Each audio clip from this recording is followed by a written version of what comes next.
to Unapologetically Woman. We're celebrating phenomenal women all across Kentucky who make no apologies for their perspectives or the impact that they're making in the community. Today we're celebrating Dora Hudson. Dora is a wife, a mom, a grandma, and a great-grandma. She is also the volunteer executive director of the West End Community Empowerment Project and Sankofa University. Unapologetically Woman, Dora Hudson, that's you. Congratulations. Thank you, thank you, thank you. One thing that I didn't say is that you also were a registered nurse and retired after 41 years of service with the Veterans Affairs Association. I'm a licensed practical nurse. I've been at the VA since I was 16 years of age. Went back to school, stayed there, and retired about 5 years ago.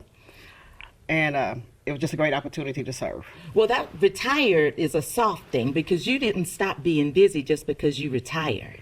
No, I didn't. I've always been a part of the community. I like volunteering, I like giving back.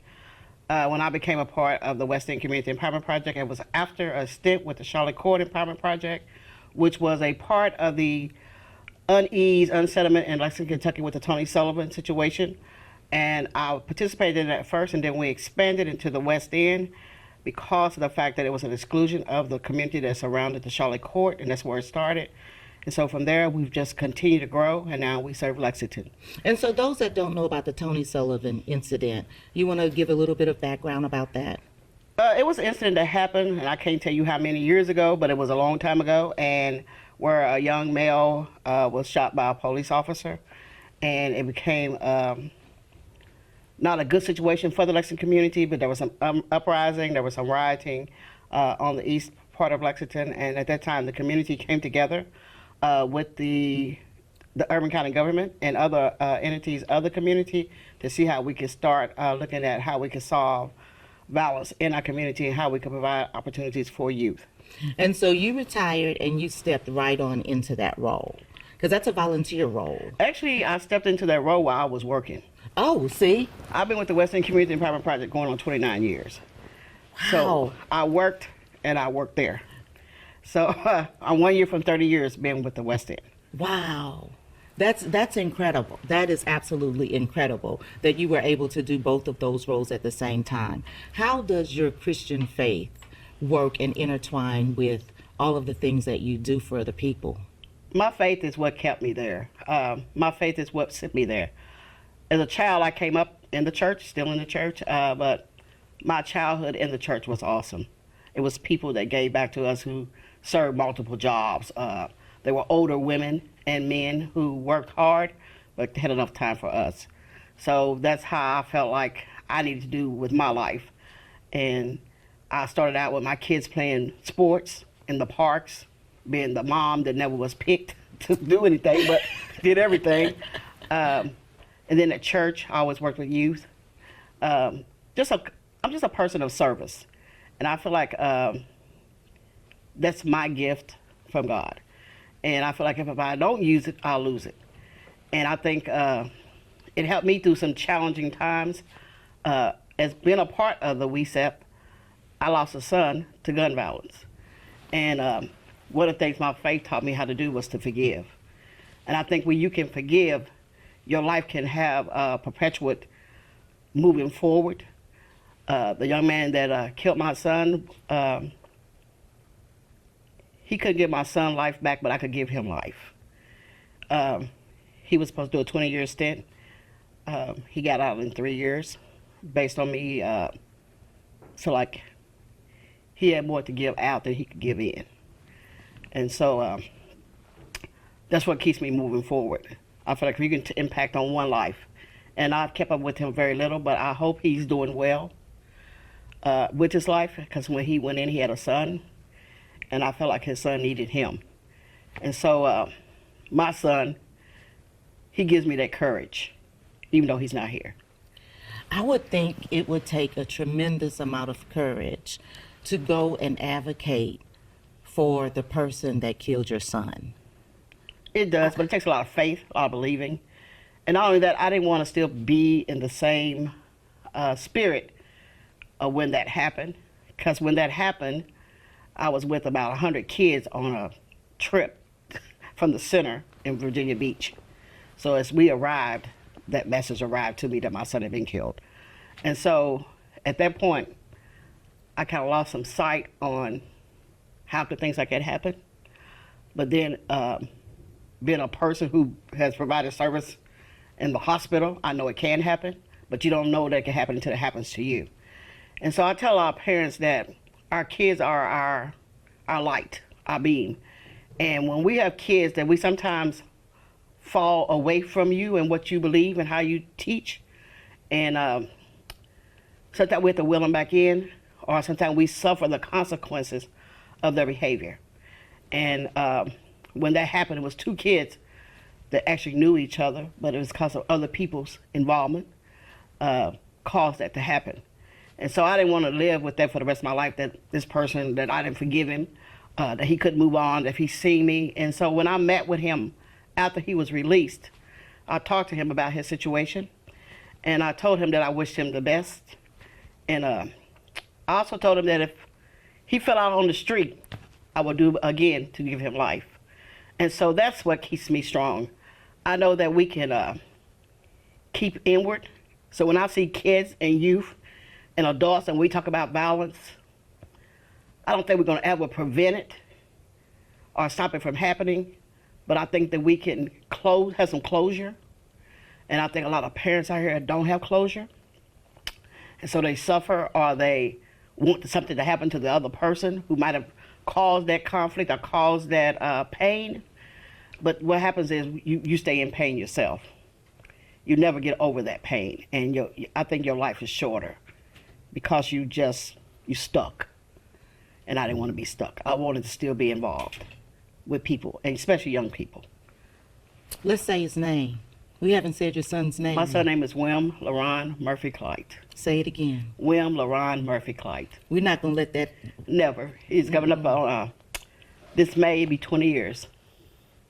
How old was he? He was 24. He was 24. 24. And so do you have opportunity to help other people who have been in that same situation, who've been affected by gun violence? I do, and I see a lot of bitter people. I see a lot of bitter mothers. I see a lot of bitter family members. And I know when I made my decision, at first I had some bitter family members too. Like, how could you do that? Why would you do that? I'm sitting over here thinking, I don't know if I would be that strong. And I think it's more not being strong. It's like, I could have been on the other side. And when you're on the other side, you see differently. And so I had to see. Meaning you could have been the mother. I could have been the mother of that person that done it. And I don't think nobody wants it either way. So we have to learn to forgive. I just believe that in my heart. And it doesn't mean that you gonna go and do something with this person all the time or just be there as a cheerleader, but you have to forgive for the moment and you have to move on.